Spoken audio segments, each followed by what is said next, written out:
acceleration is denoted by symbol a. it is a vector quantity. ਜਿਹੜੀ vector quantity ਹੁੰਦੀ ਉਹਦੇ ਉੱਪਰ ਆਪਾਂ ਕੀ ਕਰਦੇ ਹਾਂ, ਇਸ ਤਰ੍ਹਾਂ ਨਾਲ ਐਰੋ ਲਾ ਕੇ ਉੱਪਰ ਬਣਾਉਣੇ। ਕਲੀਅਰ ਹੋਇਆ ਕਿ ਨਹੀਂ ਹੋਇਆ? ਮੈਥਮੈਟੀਕਲ ਡੈਫੀਨੇਸ਼ਨ ਆਪਾਂ ਪਹਿਲਾਂ ਲਿਖਦੇ ਹਾਂ, ਫਿਰ ਉਹਦੇ ਤੋਂ ਡੈਫੀਨੇਸ਼ਨ ਬਣਾਉਣੇ। a is equal to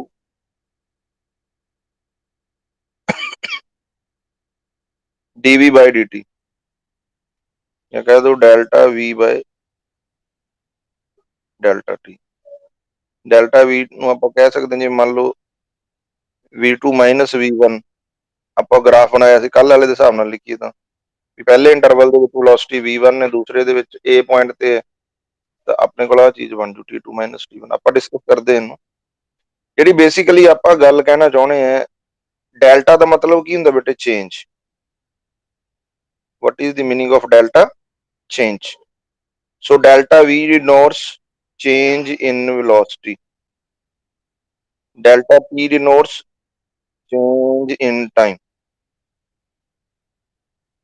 ਠੀਕ ਹੈ ਜੀ।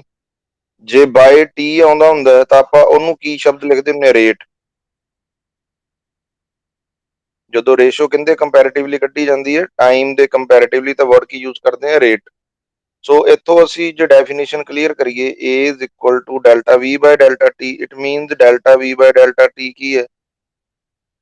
change in velocity, change in velocity by change in, ਹਾਂਜੀ। so how will you define the term acceleration? acceleration ਕਹਿੰਦੇ ਬਰਾਬਰ ਹੈ, ਜਦੋਂ ਬਟਿਆਂ ਦੀ ਫਾਰਮ 'ਚ ਲਿਖਿਆ ਹੋਵੇ ਤੇ ਇਹਨੂੰ ਆਪਾਂ ਐਕਸਪ੍ਰੈਸ ਕਰਨਾ ਹੋਵੇ ਤਾਂ ਆਪਾਂ ਵਰਡ ਕੀ ਯੂਜ਼ ਕਰਦੇ ਹਾਂ? Ratio. So what is acceleration? ਤਾਂ ਆਪਾਂ ਕਹਿ ਸਕਦੇ ਹਾਂ it is the ratio of the, it is the ratio of the change in velocity to the change in time, to the change in time। ਦੱਸੋ ਬੇਟੇ point clear ਹੋਇਆ ਕਿ ਨਹੀਂ ਹੋਇਆ? ਐਕਸਲਰੇਸ਼ਨ ਹੈ ਜਿਹੜੀ ਉਹ ਵੈਕਟਰ ਕੁਆਂਟੀਟੀ ਹੈ, ਠੀਕ ਹੈ ਜੀ। ਇਹਦਾ ਮਤਲਬ ਇੱਕ ਖਾਸ ਡਾਇਰੈਕਸ਼ਨ ਦੇ ਵਿੱਚ ਹੋਊਗੀ। ਐਕਸਲਰੇਸ਼ਨ ਦੋ ਤਰ੍ਹਾਂ ਦੀ ਹੋ ਸਕਦੀ ਹੈ ਬੇਟੇ, ਠੀਕ ਹੈ ਜੀ। ਪੋਜ਼ਿਟਿਵ ਐਕਸਲਰੇਸ਼ਨ ਹੈ, ਨੈਗੇਟਿਵ ਐਕਸਲਰੇਸ਼ਨ। ਇਹਦੀ ਆਪਾਂ ਟਾਈਪਸ ਦੀ ਗੱਲ ਕਰੀਏ, ਐਕਸਲਰੇਸ਼ਨ ਕਿੰਨੀ ਤਰ੍ਹਾਂ ਦੀ ਹੋ ਸਕਦੀ ਹੈ ਬੇਟੇ? ਦੋ ਤਰ੍ਹਾਂ ਦੀ ਹੋ ਸਕਦੀ ਹੈ। ਪੋਜ਼ਿਟਿਵ ਐਕਸਲਰੇਸ਼ਨ, ਸੈਕੰਡ ਆਪਾਂ ਕੀ ਕਹਿੰਦੇ ਆ? Negative acceleration.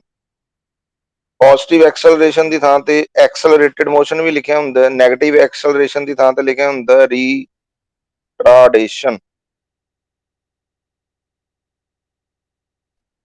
ਜਿੱਥੇ ਆ ਸ਼ਬਦ ਤੁਹਾਨੂੰ ਲਿਖਿਆ ਮਿਲੇ ਰੀਟਾਰਡੇਸ਼ਨ, ਇਹਦਾ ਮਤਲਬ ਕੀ ਹੈ? ਤੁਹਾਡੀ ਐਕਸਲਰੇਸ਼ਨ ਕੀ ਹੈ?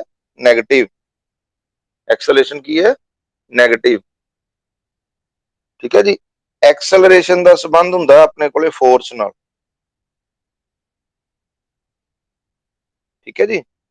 ਹੁਣ a ਯਾਦ ਰੱਖਣਾ, a ਕਹਿੰਦੇ ਬਰਾਬਰ ਹੈ dv by dt, short form ਦੇ ਵਿੱਚ ਇੰਸਟੈਂਟੇਨੀਅਸ ਦੀ ਗੱਲ ਕਰਦੇ ਆ ਤਾਂ ਇੰਸਟੈਂਟੇਨੀਅਸ ਵਾਸਤੇ ਆਪਾਂ ਕੱਲ ਆ ਵਰਡ ਯੂਜ਼ ਕੀਤਾ ਸੀ ਨਾ, ਡੈਲਟਾ ਦੀ ਥਾਂ ਤੇ d। ਤਾਂ ਇੰਸਟੈਂਟੇਨੀਅਸ ਐਕਸਲਰੇਸ਼ਨ ਜੇ ਆਪਾਂ ਵੈਲਿਊ ਕੈਲਕੂਲੇਟ ਕਰਨੀ ਹੋਵੇ ਤਾਂ ਕੀ ਹੋਊਗੀ? a is equal to limit delta t approaches to 0 delta v by delta t। ਇਹਨੂੰ ਆਪਾਂ ਕੀ ਲਿਖ ਸਕਦੇ ਹਾਂ ਸਾਰੀ ਫਾਰਮ ਦੀ ਥਾਂ ਤੇ?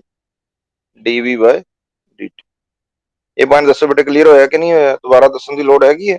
ਕੱਲ ਆਪਾਂ ਕੀਤਾ ਸੀ ਇੰਸਟੈਂਟੇਨੀਅਸ ਦਾ ਮਤਲਬ at a particular interval of time however small that interval may be। ਕਹਿਣ ਦਾ ਮਤਲਬ ਇੱਕ ਪੁਆਇੰਟ ਦੇ ਉੱਪਰ, ਉਸ ਪੁਆਇੰਟ ਨੂੰ ਆਪਾਂ ਕੀ ਮੰਨ ਲਿਆ ਸੀ? ਇੰਟਰਵਲ। ਤੇ ਡੈਲਟਾ ਟੀ ਨੂੰ ਅਸੀਂ ਕੀ ਕਰਤਾ ਸੀ? ਛੋਟਾ। ਤਾਂ ਹੀ ਆਪਾਂ ਆਹ ਵਰਡ ਯੂਜ਼ ਕੀਤਾ ਸੀ ਐਰੋ ਵਾਲਾ। ਐਰੋ ਦਾ ਮਤਲਬ ਕੀ ਸੀ? ਅਪਰੋਚਿਸ ਟੂ, ਡੈਲਟਾ ਟੀ ਅਪਰੋਚਿਸ ਟੂ 0, ਠੀਕ ਹੈ। ਹੁਣ ਆਪਾਂ ਬੇਸਿਕ ਡੈਫੀਨੇਸ਼ਨ ਐਗਜ਼ਾਮਪਲ ਲੈ ਕੇ ਇਹਨੂੰ ਕਲੀਅਰ ਕਰਦੇ ਹਾਂ। ਪੋਜ਼ਿਟਿਵ ਐਕਸਲਰੇਸ਼ਨ, ਨੈਗੇਟਿਵ ਐਕਸਲਰੇਸ਼ਨ ਕੀ ਚੀਜ਼ ਹੈ ਸਾਡੇ ਕੋਲੇ? ਤਾਂ ਆਪਾਂ ਇੱਕ ਗੱਲ ਕਹੀਏ ਬੇਟੇ, ਐਕਸਲਰੇਸ਼ਨ ਦਾ ਮਤਲਬ ਕੀ ਹੈ? Change in velocity, change in velocity, ਠੀਕ ਹੈ। Let this is a point O origin, this is a point A, this is the point B, मान लो point C है, ठीक। here t is equal to 0, ਇੱਥੇ ਆਪਣੇ ਕੋਲ ਕੀ ਹੈ ਬੇਟੇ, t is equal to t1, t is equal to t2 ਤੇ t is equal to t3। t1 t2 t3 ਦਾ ਕੀ ਮਤਲਬ ਹੈ ਬੇਟੇ, ਹਾਂਜੀ ਅਸੀਂ ਜਿੱਥੇ ਰੀਡਿੰਗਸ ਲਈਆਂ, ਹਾਂ ਟਾਈਮ ਤਾਂ ਚੇਂਜ ਹੋ ਹੀ ਰਿਹਾ, ਠੀਕ ਹੈ, ਬਟ t1 t2 t3 ਕੀ ਹੈ, these are those values at which we have taken the reading। ਜਿਵੇਂ ਆਪਾਂ ਮੰਨ ਲਓ ਬਾਈਕ ਤੇ ਜਾਈ ਜਾਂਦੇ ਆ ਤਾਂ ਆਪਾਂ ਹਰੇਕ ਟਾਈਮ ਕੋਈ ਸਪੀਡੋਮੀਟਰ ਦੇਖੀ ਜਾਂਦੇ ਆ, ਤਾਂ ਜਿਹੜੇ ਟਾਈਮ ਤੇ ਸਪੀਡੋਮੀਟਰ ਦੇਖਿਆ ਨਾਲ ਅਸੀਂ ਉਹ ਟਾਈਮ ਵੀ ਨੋਟ ਕਰ ਲਿਆ। ਕਲੀਅਰ ਹੋਇਆ ਕਿ ਨਹੀਂ ਹੋਇਆ? ਉਸ ਟਾਈਮ ਨੂੰ ਆਪਾਂ ਕੀ ਕਿਹਾ, t1 t2 t3, t1 t2 t3 are any instances of the time when we have taken the readings or calculation, ਠੀਕ ਹੈ। ਹੁਣ ਆਪਾਂ ਵੈਲੋਸਿਟੀ ਦੀ ਗੱਲ ਕਰ ਰਹੇ ਹਾਂ, ਮੰਨ ਲਓ ਇੱਥੇ ਜਿਹੜੀ ਵੈਲੋਸਿਟੀ ਹੈ ਉਹ 0 ਹੈ, ਵੈਲੋਸਿਟੀ 0 ਦਾ ਮਤਲਬ ਬੋਡੀ ਹੈ ਜਿਹੜੀ ਉਹ ਰੈਸਟ ਦੇ ਵਿੱਚ ਹੈ, ਠੀਕ ਹੈ। ਮੰਨ ਲਓ ਇੱਥੇ ਵੈਲੋਸਿਟੀ ਹੈਗੀ ਹੈ v1, ਇੱਥੇ ਵੈਲੋਸਿਟੀ ਕੀ ਹੈ v2, ਇੱਥੇ ਵੈਲੋਸਿਟੀ ਆਪਣੇ ਕੋਲ ਕੀ ਹੈ v3। ਆਪਾਂ ਕਿਸੇ ਵੀ ਇੰਟਰਵਲ ਦੀ ਗੱਲ ਕਰੀਏ, ਮੰਨ ਲਓ ਮੈਂ ਕਹਾਂ ਇਨ ਇੰਟਰਵਲ ਏ ਬੀ, ਇੰਟਰਵਲ ਦਾ ਮਤਲਬ ਸਮਝਦੇ ਨਾ ਬੇਟੇ, time slot,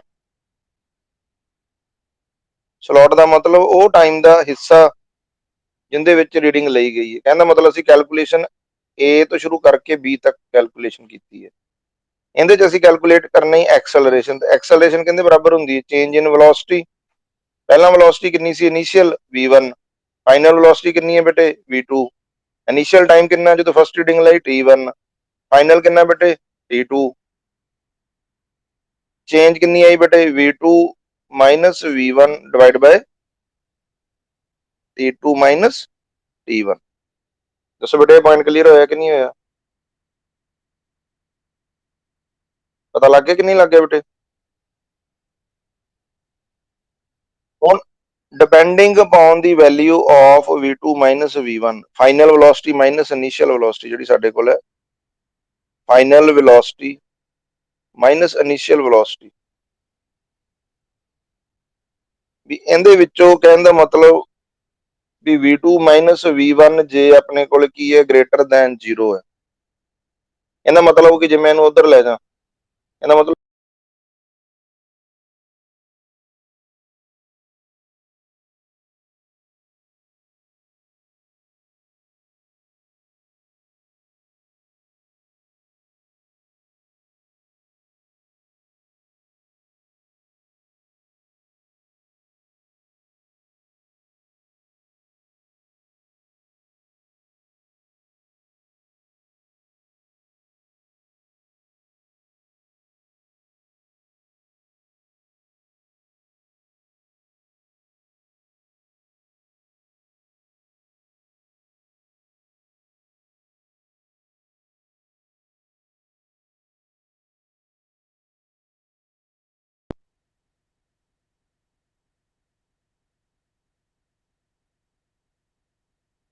v2 is greater than v1।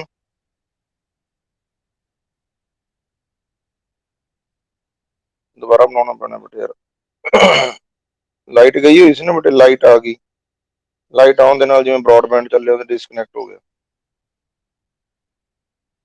ਚਲੋ ਆਪਾਂ ਜਿਹੜੀ ਇਹਨੂੰ ਅੱਗੇ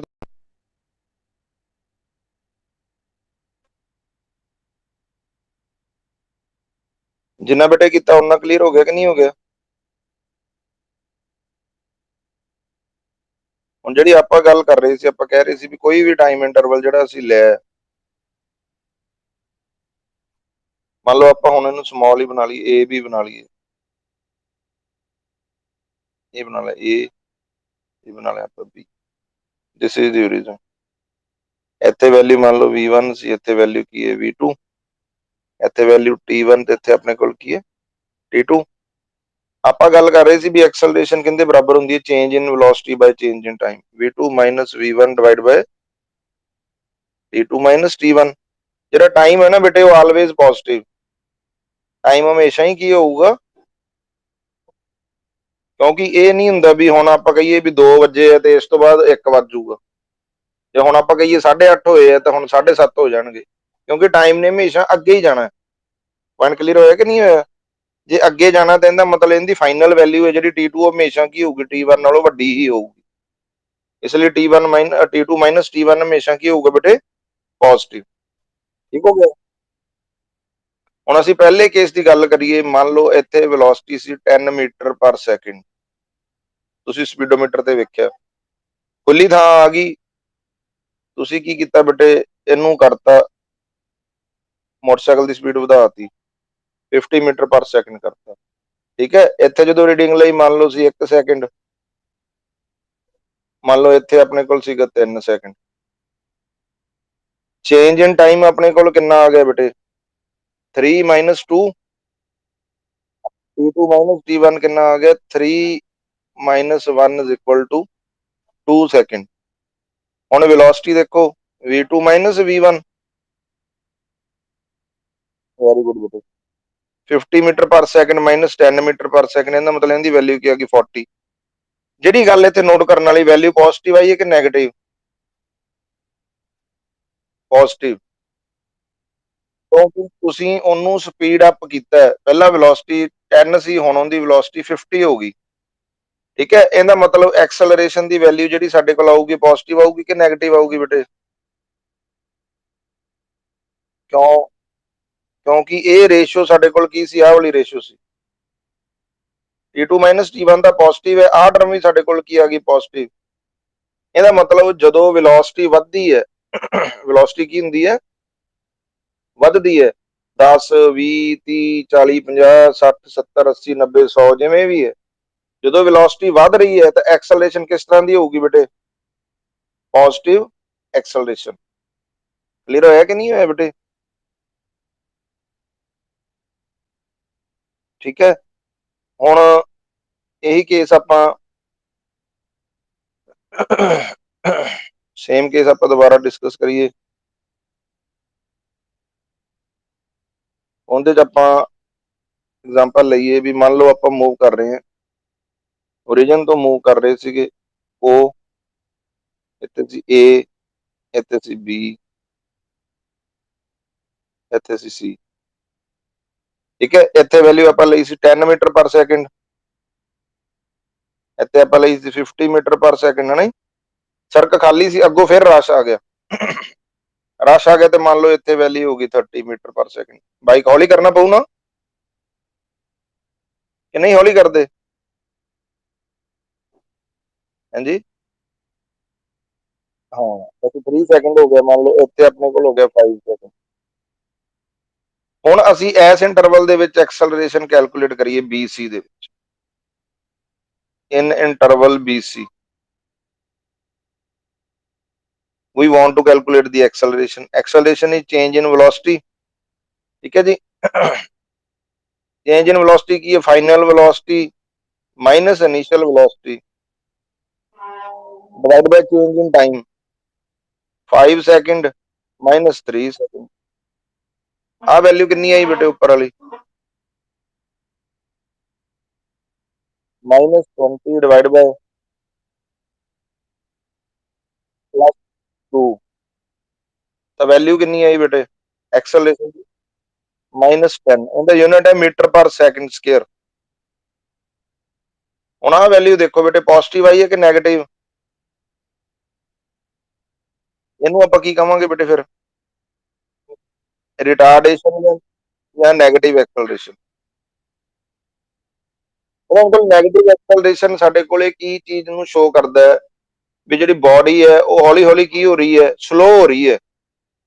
ਪੁਆਇੰਟ ਕਲੀਅਰ ਹੋਇਆ ਕਿ ਨਹੀਂ ਹੋਇਆ ਬੇਟੇ? ਤੇ ਪੋਜ਼ਿਟਿਵ ਦੀ ਵੈਲਿਊ ਦਾ ਕੀ ਮਤਲਬ ਸ਼ੋ ਕਰ ਰਹੀ ਹੈ, ਵੀ ਬਾਡੀ ਹੌਲੀ ਹੌਲੀ ਕੀ ਹੋ ਰਹੀ ਹੈ, ਫਾਸਟ ਹੋ ਰਹੀ ਹੈ। ਕਲੀਅਰ ਹੈ ਬੇਟੇ ਸਾਰਿਆਂ ਨੂੰ?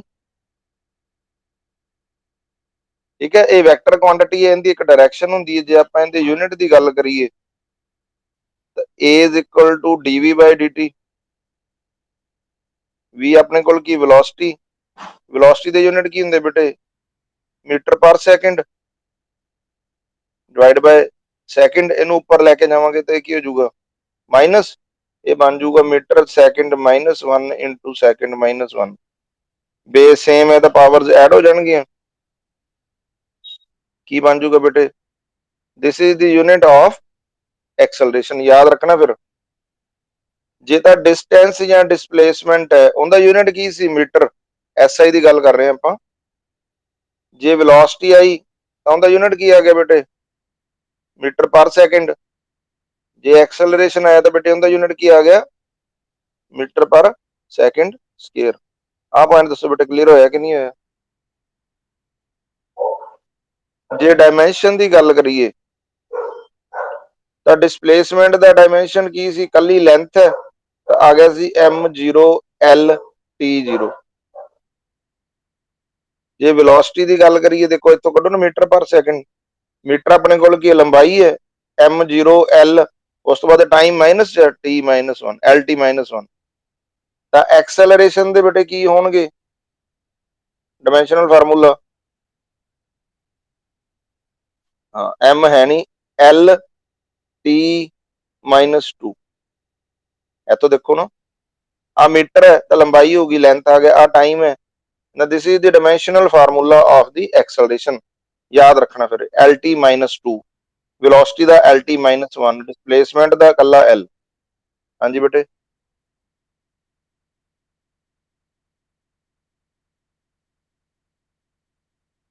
वो गां केस डिस्कस करांगे बेटे, अगेंस्ट दी ग्रेविटी जाऊगी तो फिर अपने को घटूगा ही, अपवर्ड जानी है तो बॉडी रुक के हो जाती है। ओके सर आप बेसिक कॉन्सैप्ट करी जन्ने बेटे, इतना कोई डाउट है तो दसो। डिस्प्लेसमेंट एक्सेलरेशन, ठीक है, एक्सेलरेशन दो तरह की है, पॉजिटिवली एक्सेलरेटेड ते नेगेटिवली एक्सेलरेटेड। नेगेटिवली एक्सेलरेटेड ਨੂੰ ਆਪਾਂ ਕੀ ਕਿਹਾ ਰਿਟਾਰਡੇਸ਼ਨ, ਉਹਦਾ ਡਾਇਮੈਂਸ਼ਨ ਫਾਰਮੂਲਾ ਕਰ ਲਿਆ। ਪੋਜ਼ਿਟਿਵ ਐਕਸਲਰੇਸ਼ਨ ਦਾ ਮਤਲਬ ਬੋਡੀ ਇਜ਼ ਸਪੀਡਿੰਗ ਅਪ, ਉਹਦੀ ਵੈਲੋਸਿਟੀ ਵਧ ਰਹੀ ਹੈ। ਨੈਗੇਟਿਵ ਐਕਸਲਰੇਸ਼ਨ ਦਾ ਮਤਲਬ ਬੋਡੀ ਇਜ਼ ਸਲੋਇੰਗ ਡਾਊਨ, ਉਹ ਹੌਲੀ ਹੌਲੀ ਕੀ ਹੋ ਰਹੀ ਹੈ, ਸਲੋ ਹੋ ਰਹੀ ਹੈ। ਠੀਕ ਹੈ ਜੀ। ਤੇ ਜੇ ਇਹਦੇ ਨਾਲ ਹੀ ਜਿਹੜੀਆਂ ਆਪਾਂ ਪਹਿਲਾਂ ਟਰਮਸ ਕੀਤੀਆਂ, ਜੇ ਆਪਾਂ ਨਾਲ ਲਾ ਦਈਏ word uniform acceleration, uniform acceleration, what is the meaning of uniform. Uniform का मतलब की सी बेटे कल कराया सी, एकसार या सेम। ਇਹਦਾ ਮਤਲਬ ਕੀ what is the meaning of uniform acceleration, ਜੇਕਰ ਐਕਸਲਰੇਸ਼ਨ ਦੀ ਵੈਲਿਊ ਹਰੇਕ ਇੰਟਰਵਲ ਦੇ ਵਿੱਚ ਕੀ ਰਵੇ, ਸੇਮ ਰਵੇ। ਇਹਦਾ ਮਤਲਬ ਐਕਸਲਰੇਸ਼ਨ ਕੀ ਹੋਵੇ ਕਾਂਸਟੈਂਟ, ਹਾਂ ਐਕਸਲਰੇਸ਼ਨ ਕੀ ਹੋਵੇ ਕਾਂਸਟੈਂਟ ਹੋਵੇ। Uniform mean same, same acceleration का मतलब that do not changes with time, जिंदा मतलब अपने को की आ गया कांस्टेंट। हुण ये कहंदे बराबर सी dv/dt, एक्सेलरेशन का फार्मूला की dv/dt, ਇਹਦਾ मतलब dv/dt ਸਾਡੇ ਕੋਲ ਕਹਿੰਦੇ ਬਰਾਬਰ ਹੋਵੇ ਕਾਂਸਟੈਂਟ ਦੇ, मतलब कहने का मतलब change in velocity with respect to time है। कहने का मतलब ਜਿਹੜੀ ਰੇਸ਼ੋ ਹੈ dv/dt ਦੀ ਉਹ ਆਪਣੇ ਕੋਲ ਕਾਂਸਟੈਂਟ ਹੋਵੇ। ਕੱਲਾ dv ਕਾਂਸਟੈਂਟ ਨਹੀਂ ਹੈਗਾ ਬੇਟੇ, dv/dt ਦੀ ਜਿਹੜੀ ਰੇਸ਼ੋ ਹੈ ਤਾਂ ਐਕਸਲਰੇਸ਼ਨ ਕੀ ਹੋਊਗੀ ਬੇਟੇ ਕਾਂਸਟੈਂਟ। ਕਲੀਅਰ ਹੋਇਆ ਕਿ ਨਹੀਂ ਹੋਇਆ ਬੇਟੇ। ਜਿਵੇਂ ਮੰਨ ਲਓ ਆਪਾਂ ਕੋਈ ਵੀ ਐਗਜ਼ਾਮਪਲ ਲੈ ਲੈਂਦੇ ਹਾਂ, ਜਿਵੇਂ ਪਹਿਲਾਂ ਆਪਾਂ ਐਗਜ਼ਾਮਪਲ ਲਈ O ਹੈ, ਮੰਨ ਲਓ A ਹੈ, ਆ B ਹੈ। ਇੱਥੇ ਆਪਾਂ ਕਹਿੰਦਾ t is equal to 0, t is equal to 1 second, t is equal to 2 second। ਠੀਕ ਹੈ ਜੀ। ਇੱਥੇ ਵੈਲੋਸਿਟੀ 0 ਹੈ, ਮੰਨ ਲਓ ਇੱਥੇ ਆਪਣੇ ਕੋਲ ਹੋਗੀ 10 ਮੀਟਰ ਪਰ ਸੈਕਿੰਡ, ਇੱਥੇ ਹੋਗੀ 20 ਮੀਟਰ ਪਰ ਸੈਕਿੰਡ। ਠੀਕ ਹੈ। ਹੁਣ ਉਹ A ਦੇ ਵਿੱਚ ਅਸੀਂ ਐਕਸਲਰੇਸ਼ਨ ਕੈਲਕੂਲੇਟ ਕਰੀਏ, change in velocity by change in time. ਪਹਿਲਾਂ ਵੈਲੋਸਿਟੀ 0 ਸੀ ਇਨੀਸ਼ੀਅਲ, ਫਾਈਨਲ ਕਿੰਨੀ ਹੈ 10, ਤਾਂ ਚੇਂਜ ਕਿੰਨੀ ਆਈ 10 - 0, टाइम कितना है 1 - 0, तो एक्सेलरेशन की वैल्यू कितनी आ गई बेटे 10 मीटर पर सैकेंड स्क्वायर पॉजिटिव। क्लीयर होया कि नहीं होया। हुण आपां ए बी इंटरवल की गल करिए, ए बी इंटरवल की, इहदे च एक्सेलरेशन कैलकुलेट करिए, final velocity minus initial velocity 20 - 10 divide by 2 - 1 कितना आ गया बेटे 10/1। एक्सेलरेशन कितनी आ गई बेटे, इत्थे भी एक्सेलरेशन कितनी सी ਇਹਦਾ ਮਤਲਬ ਦੋਵਾਂ ਦੇ ਵਿੱਚ ਐਕਸਲਰੇਸ਼ਨ ਦੀ ਵੈਲਿਊ ਬੇਟੇ ਕੀ ਹੈ? ਇਹਦਾ ਮਤਲਬ ਮੋਸ਼ਨ ਕਿਸ ਤਰ੍ਹਾਂ ਦਾ? ਯੂਨੀਫਾਰਮਲੀ ਐਕਸਲਰੇਟਿਡ ਮੋਸ਼ਨ। ਪੁਆਇੰਟ ਕਲੀਅਰ ਹੋਇਆ ਕਿ ਨਹੀਂ ਹੋਇਆ ਬੇਟੇ? ਮੋਸ਼ਨ ਕਿਸ ਤਰ੍ਹਾਂ ਦਾ ਬੇਟੇ ਫਿਰ ਆਪਣੇ ਕੋਲੇ? ਯੂਨੀਫਾਰਮਲੀ ਐਕਸਲਰੇਟਿਡ ਮੋਸ਼ਨ। ਦੱਸੋ ਬੇਟੇ ਕੋਈ ਡਾਊਟ ਹੈ ਤਾਂ? ਕਲੀਅਰ ਹੈ ਬੇਟੇ?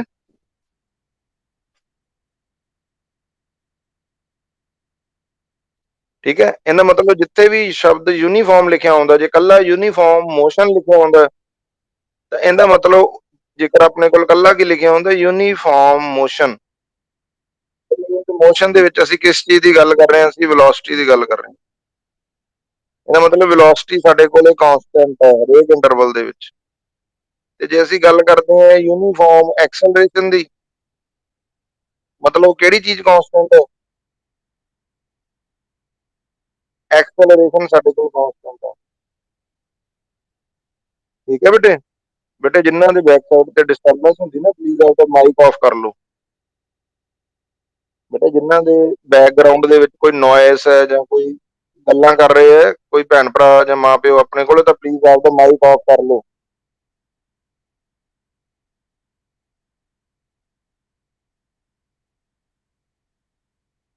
ਠੀਕ ਹੈ ਬੇਟੇ? ਹੁਣ ਆਪਾਂ ਨੂੰ ਸਾਰੀਆਂ ਡੈਫੀਨੇਸ਼ਨਸ ਕਲੀਅਰ ਹੋ ਗਈਆਂ, ਡਿਸਟੈਂਸ ਦੀ, ਡਿਸਪਲੇਸਮੈਂਟ ਦੀ, ਵੈਲੋਸਿਟੀ ਦੀ, ਸਪੀਡ ਦੀ, ਐਕਸਲਰੇਸ਼ਨ ਦੀਆਂ ਟਾਈਪਸ ਕਲੀਅਰ ਹੋ ਗਈਆਂ। ਠੀਕ ਹੈ, ਹੁਣ ਅਸੀਂ ਗ੍ਰਾਫ ਡਿਸਕਸ ਕਰਦੇ ਹਾਂ। ਬੇਟੇ ਇਹ ਡਿਸਟਰਬੈਂਸ ਕਿੰਦੀ ਆ ਰਹੀ ਹੈ? ਪਲੀਜ਼ ਮਾਈਕ ਆਫ ਕਰ ਲਓ ਆਪਦਾ।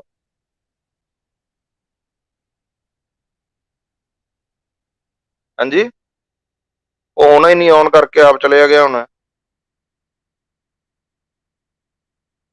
ਮੜਾ ਜਿਹਾ ਕਿਹੜਾ ਸੀ ਬੇਟੇ? ਰਮਨ ਬੇਟੇ ਆਪਦਾ ਮਾਈਕ ਪਲੀਜ਼ ਆਫ ਕਰਕੇ ਰੱਖਿਆ ਕਰੋ, ਡਿਸਟਰਬੈਂਸ ਬਹੁਤ ਜ਼ਿਆਦਾ ਹੁੰਦੀ, ਜਦੋਂ ਬੋਲਣਾ ਉਦੋਂ ਮਾਈਕ ਆਨ ਕਰੋ। ਹਾਂਜੀ ਬੇਟੇ, ਆਪਾਂ ਹੁਣ ਡਿਸਕਸ ਕਰਦੇ ਹਾਂ ਗ੍ਰਾਫ। ਗ੍ਰਾਫ ਧਿਆਨ ਨਾਲ ਸਮਝੋ ਬੇਟੇ। ਗ੍ਰਾਫ ਦੇ ਵਿੱਚ ਆਪਾਂ ਪੋਜੀਸ਼ਨ ਟਾਈਮ ਗ੍ਰਾਫ, ਜਿਹਨੂੰ ਆਪਾਂ ਕਿਹਾ ਸੀ XT ਗ੍ਰਾਫ, ਇਹ ਡਿਸਕਸ ਕਰਾਂਗੇ। ਕੱਲ ਤੇ ਗੱਲ ਜਾਊਗੀ ਬੇਟੇ। ਵੈਲੋਸਿਟੀ ਟਾਈਮ ਗ੍ਰਾਫ ਹੈ ਜਿਹੜਾ ਅਸੀਂ ਡਿਸਕਸ ਕਰਾਂਗੇ। ਠੀਕ ਹੈ, ਆਪਾਂ ਡਿਸਕਸ ਕਰ ਰਹੇ ਹੋਏ ਥੋੜੇ ਜਿਹੇ, ਆਪਾਂ ਨੂੰ ਦੁਬਾਰਾ ਰਿਵਾਈਜ਼ ਕਰਦੇ ਹਾਂ, ਫਿਰ ਆਪਾਂ ਗਾਂ ਜਾਂਦੇ ਹਾਂ। ਆਪਾਂ ਬੇਟੇ ਆ ਗ੍ਰਾਫ ਬਣਾਇਆ ਸੀ ਆਪਣੇ ਕੋਲ ਨੈਕਸਟ ਟਾਈਮ, ਲਾਸਟ ਟਾਈਮ ਜਦੋਂ ਆਪਾਂ ਡਿਸਕਸ ਕੀਤਾ ਸੀ। ਕੀ ਕਹਿੰਦਾ ਸੀਗਾ ਗ੍ਰਾਫ? ਇੱਕ ਐਕਸ ਐਕਸਿਸ, ਇੱਕ ਸਾਡੇ ਕੋਲ ਵਾਈ ਐਕਸਿਸ ਹੈ। ਠੀਕ ਹੈ ਜੀ, ਇਹ ਆਪਣੇ ਕੋਲ ਹੈਗਾ ਓਰੀਜਨ। ਤੇ ਜਿਹੜਾ ਗ੍ਰਾਫ ਸਾਡੇ ਕੋਲ ਬਣਿਆ ਸੀਗਾ, ਇੱਕ ਅਸੀਂ ਗ੍ਰਾਫ ਡਿਸਕਸ ਕੀਤਾ ਸੀ ਇਸ ਤਰ੍ਹਾਂ ਦਾ, ਪੈਰਲਲ ਟੂ ਟਾਈਮ ਐਕਸਿਸ। ਇਧਰਲੀ ਸਾਈਡ ਤੇ ਆਪਣੇ ਕੋਲ ਕੀ ਸੀ? ਟਾਈਮ ਹੈ, XT ਗ੍ਰਾਫ ਹੈ। XT ਗ੍ਰਾਫ ਦਾ ਮਤਲਬ ਪੋਜੀਸ਼ਨ ਟਾਈਮ ਗ੍ਰਾਫ। X ਆਪਣੇ ਕੋਲ ਕੀ ਹੈ? ਪੋਜੀਸ਼ਨ। X ਸਾਡੇ ਕੋਲ ਕੀ ਹੈ? ਪੋਜੀਸ਼ਨ, ਤੇ T ਸਾਡੇ ਕੋਲ ਕੀ? ਟਾਈਮ। ਪੋਜੀਸ਼ਨ ਟਾਈਮ ਗ੍ਰਾਫ ਇਹ ਕੀ ਇੰਡੀਕੇਟ ਕਰ ਰਿਹਾ ਬੇਟੇ? Parallel to the time Axis Ki indicate ਕਰ ਰਿਹਾ? ਧਿਆਨ ਨਾਲ ਗ੍ਰਾਫ ਨੂੰ ਰੀਡ ਕਰਨਾ ਸਿੱਖੋ। ਨਹੀਂ ਜੀ, ਧਿਆਨ ਨਾਲ ਦੇਖੋ। ਮੰਨ ਲਓ ਮੈਂ ਆ A ਪੁਆਇੰਟ ਦੀ ਗੱਲ ਕਰਾਂ, ਜਾਂ ਮੈਂ B ਪੁਆਇੰਟ ਦੀ ਗੱਲ ਕਰਾਂ, ਜਾਂ ਮੈਂ C ਪੁਆਇੰਟ ਦੀ ਗੱਲ ਕਰਾਂ, ਤਾਂ ਕਿਸੇ ਵੀ ਪੁਆਇੰਟ ਦੇ ਉੱਪਰ ਜਦੋਂ ਅਸੀਂ ਵੈਲਿਊ ਕੈਲਕੂਲੇਟ ਕਰਦੇ ਹਾਂ ਤਾਂ ਕਿਵੇਂ ਕੈਲਕੂਲੇਟ ਕਰਦੇ ਹਾਂ? ਅਸੀਂ ਉੱਥੋਂ ਕੀ ਕਰਦੇ ਹਾਂ? ਪਰਪੈਂਡੀਕੂਲਰ ਡਰਾ ਕਰਦੇ ਹਾਂ X ਐਕਸਿਸ ਦੇ ਉੱਪਰ ਤੇ Y ਐਕਸਿਸ ਦੇ ਉੱਪਰ, ਉਹਦੀ ਵੈਲਿਊ ਜਾਣਨ ਦੇ ਲਈ। ਇਹਦਾ ਆਪਾਂ ਇਸ ਤਰ੍ਹਾਂ ਨਾਲ ਕੀ ਕੀਤੇ? ਪਰਪੈਂਡੀਕੂਲਰ ਡਰਾ ਕੀਤੇ। ਇਧਰੋਂ ਸੇਮ ਹੈ, ਵੇਖੋ A ਪੁਆਇੰਟ ਦੇ ਕੋਆਰਡੀਨੇਟ ਕੀ ਹੈ? X। ਮੰਨ ਲਓ ਆ ਟਾਈਮ T1 ਹੈ, ਆ ਟਾਈਮ T2 ਹੈ, ਆ ਟਾਈਮ T3। ਗੱਲ ਨੂੰ ਸਮਝਦੇ ਜਾਓ। ਮੰਨ ਲਓ ਆ ਪੋਜੀਸ਼ਨ ਹੈ ਜਿਹੜੀ, ਇਹਨੂੰ ਆਪਾਂ ਕਹਿਤਾ X1, ਤਾਂ ਪਹਿਲੇ ਦੇ ਕੋਆਰਡੀਨੇਟ ਕੀ ਆ ਗਏ? X1 T1। B ਦੇ ਕੋਆਰਡੀਨੇਟ ਕੀ ਆਏ ਬੇਟੇ? x1 x1 ਹਾਂ c ਦੇ ਕੀ ਆਏ ਬੇਟੇ x1 ਦੇਖੋ ਧਿਆਨ ਨਾਲ ਕੀ x ਕੋਆਰਡੀਨੇਟ ਉਹਦਾ ਚੇਂਜ ਕਰ ਰਿਹਾ x ਦਾ ਮਤਲਬ ਕੀ ਹੈ ਬੇਟੇ ਉੱਤੇ डिस्टेंस या डिस्प्लेसमेंट की मतलब है ਇਹਦਾ ਮਤਲਬ ਬਾਡੀ ਮੂਵ ਨਹੀਂ ਕਰ ਰਹੀ ਵੈਰੀ ਗੁੱਡ ਬੇਟੇ ਬਾਡੀ ਆਪਣੇ ਕੋਲ ਕੀ ਹੈ body is at rest graph ਕਿਹੜਾ ਹੈ ਦੇਖੋ vt ਗ੍ਰਾਫ ਹੋਰ ਹੋਊਗਾ ਇਹ xt ਗ੍ਰਾਫ ਹੈ xt ਗ੍ਰਾਫ ਦੇ ਵਿੱਚ ਆਪਣੇ ਕੋਲੇ ਕੀ ਹੈ ਜੇਕਰ ਆਪਣੇ ਕੋਲੇ ਕੀ ਹੈ xt ਗ੍ਰਾਫ ਦੇ ਵਿੱਚ ਜੇਕਰ ਆਪਣੇ ਕੋਲੇ ਕੋਆਰਡੀਨੇਟ ਜਿਹੜੇ ਆਪਣੇ ਕੋਲੇ ਹੈ ਉਹ ਇੱਕ ਕੋਆਰਡੀਨੇਟ ਹੈ ਜਿਹੜਾ ਪੋਜੀਸ਼ਨ ਵਾਲਾ ਉਹ ਚੇਂਜ ਨਹੀਂ ਕਰ ਰਿਹਾ it means the body is at rest it is not changing its position ਤਾਂ ਗ੍ਰਾਫ ਕਿਸ ਤਰ੍ਹਾਂ ਦਾ parallel to the time Axis parallel to the time Axis ਤੇ ਇਹ ਕਿਸ ਤਰ੍ਹਾਂ ਦੇ ਆਬਜੈਕਟ ਦਾ ਹੋ ਗਿਆ ਸਟੇਸ਼ਨਰੀ ਆਬਜੈਕਟ ਸਟੇਸ਼ਨਰੀ ਆਬਜੈਕਟ ਜਾਂ ਆਪਾਂ ਕਹੀਏ ਆਬਜੈਕਟ ਕਿੱਥੇ ਐਟ ਰੈਸਟ ਦੱਸੋ ਬੇਟੇ ਆ ਪੁਆਇੰਟ ਕਲੀਅਰ ਹੋਇਆ ਕਿ ਨਹੀਂ ਹੋਇਆ ਠੀਕ ਹੈ ਆਪਾਂ ਇੱਕ ਹੋਰ ਗ੍ਰਾਫ ਬਣਾਈਏ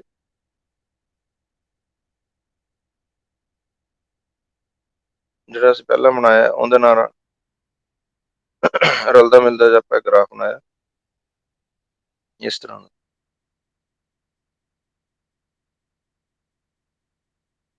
ਇੱਕ ਸਾਈਡ ਤੇ ਸਾਡੇ ਕੋਲ ਕੀ ਹੈ ਟਾਈਮ ਇਧਰ ਸਾਡੇ ਕੋਲ ਕੀ ਹੈ ਬੇਟੇ ਪੋਜੀਸ਼ਨ xt ਗ੍ਰਾਫ ਠੀਕ ਹੈ ਇਹ ਕਿਸ ਤਰ੍ਹਾਂ ਦਾ ਗ੍ਰਾਫ ਸ਼ੋ ਕਰ ਰਿਹਾ ਬੇਟੇ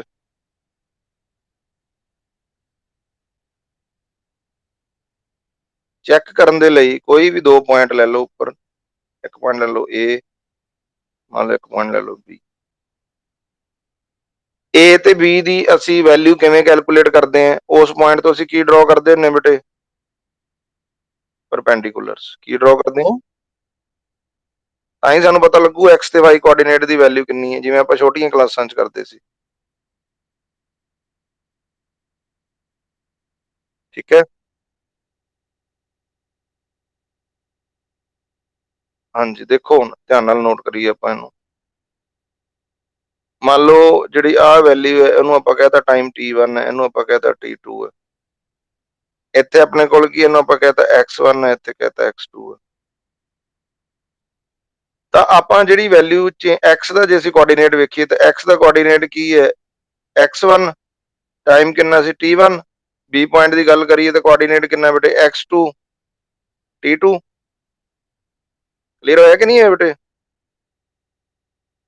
ਇਹਦਾ ਮਤਲਬ ਜਦੋਂ ਅਸੀਂ ਇਸ ਪੁਆਇੰਟ ਤੋਂ ਇਸ ਪੁਆਇੰਟ ਤੱਕ ਗਏ ਆ ਤਾਂ x ਦੀ ਪੋਜੀਸ਼ਨ ਕੀ ਹੋਗੀ x1 ਤੋਂ x2 ਹੋ ਗਈ ਤਾਂ ਚੇਂਜ ਕਿੰਨੀ ਆਈ ਆਪਣੇ ਕੋਲੇ x2 x1 ਆ ਪੁਆਇੰਟ ਕਲੀਅਰ ਹੋਇਆ ਕਿ ਨਹੀਂ ਹੋਇਆ ਪਹਿਲਾਂ x1 ਸੀ ਹੁਣ x2 ਹੋ ਗਿਆ ਟਾਈਮ ਕੋਆਰਡੀਨੇਟ ਕਿੰਨਾ ਚੇਂਜ ਹੋਇਆ ਪਹਿਲਾਂ t1 ਸੀ ਹੁਣ ਆਪਣੇ ਕੋਲ t2 ਹੋ ਗਿਆ ਆਹ ਟਾਈਮ ਦੀ ਚੇਂਜ ਆ ਗਈ ਜਿਹੜੀ ਇਹ ਚੇਂਜ ਆਪਣੇ ਕੋਲ ਆਈ ਹੈ ਆਹ ਵਾਲੀ ਆਈ ਹੈ ਟਾਈਮ ਦੀ ਚੇਂਜ t2 t1 ਇਹ ਸੇਮ ਹੈ ਇਹ ਆਪਣੇ ਕੋਲ ਕੀ ਹੈ ਸੇਮ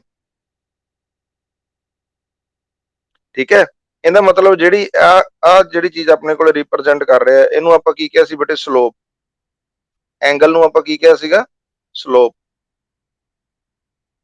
ਇਸ ਤਰ੍ਹਾਂ ਨਾਲ ਅਸੀਂ ਵਧਾ ਦਈਏ ਤਾਂ ਆ ਐਂਗਲ ਹੈ ਜਿਹੜਾ ਸਾਡੇ ਕੋਲ ਥੀਟਾ ਆਹੀ ਐਂਗਲ ਆ ਹੈ ਕਿਉਂਕਿ ਆਪਣੇ ਕੋਲੇ ਹੌਰੀਜ਼ੌਂਟਲ ਐਕਸਿਸ ਹੈ ਜਿਹੜੀ ਇਹਨੂੰ ਆਪਾਂ ਕਹਿੰਦੇ ਹੌਰੀਜ਼ੌਂਟਲ ਲੇਟਵੀਂ ਹੌਰੀਜ਼ੌਂਟਲ ਐਕਸਿਸ ਠੀਕ ਹੈ ਇਹਨੂੰ ਆਪਾਂ ਕਿਹੜੀ ਐਕਸਿਸ ਕਹਿੰਦੇ ਬੇਟੇ ਵਰਟੀਕਲ ਐਕਸਿਸ ਆਡੇ ਦਾ ਲੰਬੇ ਦਾ ਤੁਸੀਂ ਪੰਜਾਬੀ ਮੀਡੀਅਮ ਚ ਕੀਤਾ ਹੋਣਾ ਹੌਰੀਜ਼ੌਂਟਲ ਦਾ ਮਤਲਬ ਲੇਟਵੀਂ ਵਰਟੀਕਲ ਦਾ ਮਤਲਬ ਸਟੈਂਡਿੰਗ ਐਟ 90 ਡਿਗਰੀ ਜਦੋਂ ਅਸੀਂ ਇਹਨੂੰ ਸਟੱਡੀ ਕੀਤਾ ਤਾਂ ਸਾਨੂੰ ਇਹ ਗੱਲ ਪਤਾ ਲੱਗੀ ਵੀ ਜਿਹੜਾ ਚੇਂਜ ਹੈ ਨਾ ਜਿਹੜੀ ਰੇਸ਼ੋ ਹੈ ਉਹ ਕਾਂਸਟੈਂਟ ਹੈ x2 x1 t2 t1 ਕੀ ਹੈ ਇਹ ਸੇਮ ਹੈ ਹਰੇਕ ਟਰਮ ਜੇ ਆਪਾਂ ਅੱਗੇ ਚਲੇ ਜਾਈਏ ਇਹਦੇ ਵਿੱਚ ਮੰਨ ਲਓ ਕੋਈ ਕੋਆਰਡੀਨੇਟ ਆਪਾਂ ਇੱਥੇ ਲੈ ਲੈਂਦੇ ਉੱਪਰ ਇੱਥੇ c ਤਾਂ ਅਸੀਂ c ਦੇ ਜਦੋਂ ਉਹ ਸਟੱਡੀ ਕਰਦੇ ਪੁਆਇੰਟ x2 t2 ਹੋ ਗਏ ਸੀ ਮੰਨ ਲਓ ਇੱਥੇ ਮੰਨ ਲੈਂਦੇ x3 ਤੇ T3। ਜੇ ਇਹਨੂੰ ਆਪਾਂ ਇੱਥੇ ਦੇਖਦੇ ਤਾਂ ਜਿਹੜੀ ਚੇਂਜ ਆਉਣੀ ਸੀ ਨਾ ਬੇਟੇ, ਆਹ ਵਾਲੀ ਚੇਂਜ ਹੈ ਜਿਹੜੀ, ਜਿਵੇਂ ਆਪਾਂ ਵੈਲਿਊ ਲੈ ਕੇ ਨਹੀਂ ਕੀਤਾ ਸੀ, ਮੰਨ ਲਓ ਜਿਵੇਂ ਆਪਾਂ ਇਹਨੂੰ ਕਹਿ ਦਈਏ ਵੀ 10 ਸੈਕਿੰਡ ਹੈ ਜੀ, ਇਹਨੂੰ ਆਪਾਂ ਕਹਿ ਦਈਏ 20 ਸੈਕਿੰਡ ਹੈ ਜੀ, ਇਹਨੂੰ ਆਪਾਂ ਕਹਿ ਦਈਏ 30 ਸੈਕਿੰਡ ਹੈ, ਤਾਂ ਚੇਂਜ ਕਿੰਨੀ ਆਈ ਇਹਦੇ ਵਿੱਚ? 10 ਦੀ ਆਈ। ਇੱਥੇ ਵੀ ਚੇਂਜ ਕਿੰਨੀ ਆਈ? 30 ਮਾਈਨਸ 10 ਦੀ ਆਈ। ਉਸੇ ਤਰ੍ਹਾਂ ਆਪਾਂ ਇਹਨੂੰ ਕਹਿ ਦਈਏ ਵੀ ਇਹ 5 ਹੈ, ਆ 10 ਹੈ, ਤੇ x3 ਦੀ ਵੈਲਿਊ ਜਿਹੜੀ ਸਾਡੇ ਕੋਲ ਇੱਥੇ ਆਵੇ ਉਹਨੂੰ ਆਪਾਂ ਕਹਿ ਦਈਏ 15 ਹੈ। ਤਾਂ ਪਹਿਲੇ ਇਹਦੇ ਵਿੱਚ ਚੇਂਜ ਆਈ 5 ਦੀ, ਦੂਸਰੇ ਦੇ ਵਿੱਚ ਵੀ ਚੇਂਜ ਕੀ ਆਈ ਬੇਟੇ? 5 ਦੀ, ਤੀਸਰੇ ਦੇ ਵਿੱਚ ਵੀ ਚੇਂਜ ਕਿੰਨੀ ਆਈ? 5। ਇੱਥੇ ਆਇਆ 15 ਮਾਈਨਸ 10, ਇੱਥੇ ਕੀ ਆਇਆ? 10 ਮਾਈਨਸ 5। ਤਾਂ ਸਾਰਿਆਂ ਦੇ ਵਿੱਚ ਜਿਹੜੀ ਚੇਂਜ ਹੈ ਉਹ ਆਪਣੇ ਕੋਲ ਕੀ ਸੇਮ। ਪੁਆਇੰਟ ਕਲੀਅਰ ਹੋਇਆ ਕਿ ਨਹੀਂ ਹੋਇਆ? ਇਹਦਾ ਮਤਲਬ ਕਿਸ ਤਰ੍ਹਾਂ ਦਾ ਮੋਸ਼ਨ ਹੋ ਗਿਆ ਬੇਟੇ? Uniform motion. Equal distance in equal interval of time. ਜਿਹੜੀ ਚੀਜ਼ ਆਪਾਂ ਸਿੱਧੀ ਯਾਦ ਰੱਖਣੀ ਹੈ ਵੀ ਜਦੋਂ ਸਾਡੇ ਕੋਲੇ ਗ੍ਰਾਫ ਬਣ ਰਿਹਾ ਹੈ ਇਸ ਤਰ੍ਹਾਂ ਦਾ ਜਿਹੜਾ ਆਪਾਂ ਹੁਣ ਬਣਾਇਆ, ਇਸ ਤਰ੍ਹਾਂ ਦਾ ਆਪਣੇ ਕੋਲ ਗ੍ਰਾਫ ਬਣ ਗਿਆ, incline to the time Axis, ਇਹਨੂੰ ਆਪਾਂ ਕੀ ਕਹਿੰਦੇ? Incline to the time Axis. ਇੱਕ ਗ੍ਰਾਫ ਸਾਡੇ ਕੋਲ ਆ ਬਣ ਗਿਆ, ਇਹ ਹੈ parallel to the time Axis. ਇੱਧਰ ਆਪਣੇ ਕੋਲ ਟਾਈਮ ਹੈ, ਇਹ parallel to the time Axis ਹੈ, ਇੱਧਰ ਆਪਣੇ ਕੋਲ ਟਾਈਮ ਹੈ, ਇਹ ਆਪਣੇ ਕੋਲ ਕੀ ਇਨਕਲਾਈਨਡ। ਇਨਕਲਾਈਨਡ ਦਾ ਮਤਲਬ ਕਿਸੇ ਐਂਗਲ ਤੇ ਹੈ। ਤਾਂ ਇਸ ਤਰ੍ਹਾਂ ਦਾ ਜਿਹੜਾ ਮੋਸ਼ਨ ਹੈ ਪਹਿਲੇ ਕੇਸ ਦੇ ਵਿੱਚ ਉਹ ਕਿਸ ਤਰ੍ਹਾਂ ਦਾ ਹੋਊਗਾ? Uniform motion. ਇਸ ਤਰ੍ਹਾਂ ਦਾ ਮੋਸ਼ਨ ਹੋਊਗਾ ਬੇਟੇ।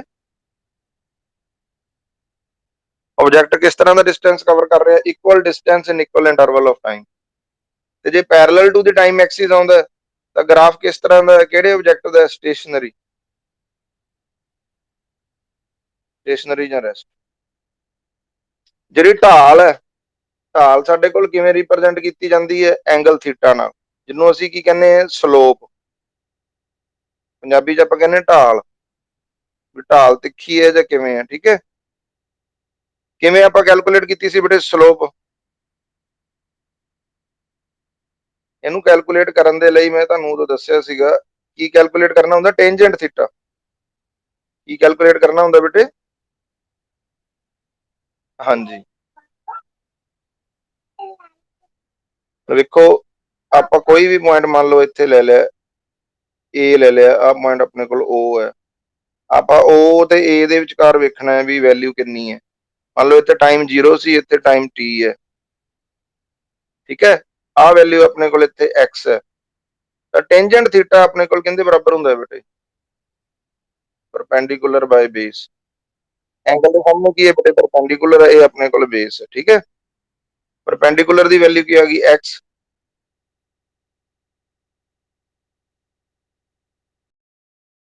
ਚਲੋ ਬਾਹਰ ਆ ਗਏ ਬੇਟੇ। ਇਹ ਪੁਆਇੰਟ ਕਲੀਅਰ ਹੋ ਗਿਆ ਕਿ ਨਹੀਂ ਹੋ ਗਿਆ ਬੇਟੇ? ਅੱਜ ਆਪਾਂ ਇੰਨਾ ਹੀ ਕਰਦੇ ਹਾਂ ਬੇਟੇ। ਫਿਰ ਨੈਕਸਟ ਟਾਈਮ ਹੈ ਜਿਹੜਾ ਆਪਾਂ ਹੁਣ ਵੈਲੋਸਿਟੀ ਟਾਈਮ ਗ੍ਰਾਫ ਹੈ ਜਿਹੜੇ ਉਹ ਡਿਸਕਸ ਕਰਾਂਗੇ। ਡੈਫੀਨੇਸ਼ਨ ਹੈ ਸਾਰੀਆਂ ਆਪਦੀਆਂ ਕਲੀਅਰ ਕਰਕੇ ਰੱਖਿਓ। ਠੀਕ ਹੈ। ਠੀਕ ਹੈ ਬੇਟੇ।